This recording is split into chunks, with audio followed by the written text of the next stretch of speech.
David Ozora hilang ingatan, sang ayah berapi-api tegaskan balas pelaku yang menyakiti putranya. Di dalam pasal penganiayaan itu kan ada tingkatan, ada penganiayaan berat, penganiayaan ringan. Nah ini kan kalau kami sudah lihat langsung, ini penganiayaan bukan cuma berdasarkan keterangan dokter, tapi kami kan melihat langsung kondisinya sudah membaik, saturasi pernapasan sudah baik, tensi juga udah normal, tetapi tetap itu penganiayaan berat. Sudah ditimpakan kepada kami, proses itu kami akan tetap menawarkan apakah ini akan dimaafkan secara yuridis sehingga dapat dilakukan proses tadi, RJ, restoratif justice. Kalau memang korban tidak menginginkan, ya itu proses jalan terus. Beberapa hal yang disampaikan oleh Kajati. Yang pertama terkait bagaimana terkait restitusi dari pihak korban, karena ini akan dibahas secara mendetail pada saat persidangan dan dimuat dalam tuntutan. Yang kemudian pada saat melihat David, kita lihat juga ya pada saat itu Kajati sangat tersentuh, sangat bahkan sampai menangis dan menyatakan bahwa ini jelas-jelas penganiayaan berat dialami oleh David ini dengan ancaman sampai 12 tahun penjara. Ini ada wacana terkait restoratif justice, itu sangat tidak masuk akal. Itu yang pertama. Yang kedua, ini kan tidak semua pelaku anak. Kalaupun salah satunya ada pelaku anak, itu disebut dengan diversi. Itu pun terkait dengan ancaman pidana yang di bawah 7 tahun. Yang meminta posisi daripada korban.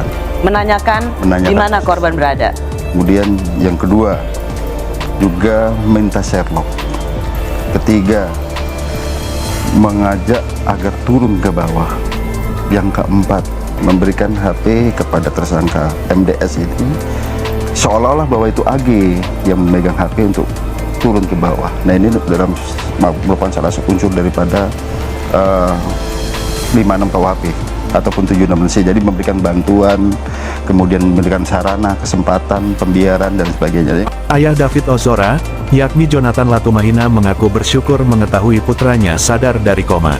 Meski begitu, David Ozora dinyatakan telah kehilangan ingatannya imbas aksi penganiayaan yang dilakukan Mario Dandi di Pesanggerahan, Jakarta Selatan. Atas hal tersebut, Jonathan Latumahina hingga kini belum melupakan aksi keji yang dilakukan Mario terhadap putranya.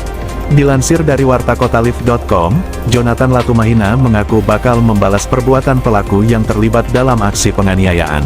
Diketahui, Jonathan tampak menyampaikan perasaannya terkait kondisi sang putra di akun Twitter pribadinya. Dalam cuitannya, Jonathan mengaku rela putranya tak mengingat kejadian apapun, termasuk perihal insiden penganiayaan. Jonathan turut mendukung perjuangan anaknya dalam perjalanan barunya usai menjadi korban perilaku keji Mario. Aku rela kamu tidak pernah mengingat apapun, terutama malam itu. Jangan pernah kamu ingat apapun, berjuang untuk hal baru nak, kata Jonathan. Biar aku saja yang mengingat itu dan membuat mereka yang sakiti kamu tahu dan paham apa itu ikatan darah, sambungnya. Diketahui sebelumnya, kondisi David Ozora sempat dinyatakan koma selama beberapa hari di Rumah Sakit Mayapada, Setiabudi, Jakarta Selatan.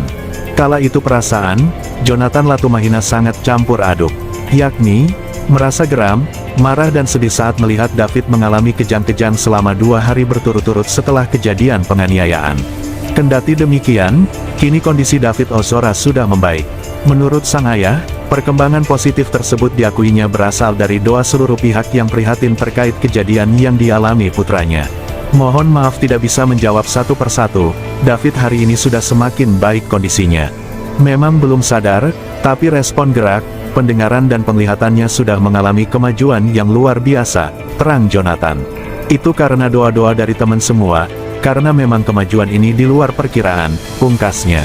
Polda Metro Jaya menyatakan berkas perkara Agnes selaku anak berkonflik dengan hukum dalam kasus penganiayaan David dinyatakan lengkap atau P21. Setelah dinyatakan lengkap, berkas AG beserta barang bukti akan diserahkan kepada Jaksa Penuntut Umum (JPU). Dengan demikian, AG akan segera menjalani sidang. AG akan menjalani persidangan lebih dulu ketimbang 2 tersangka lainnya, yakni Mario Dandi Satrio dan Sane Lukas.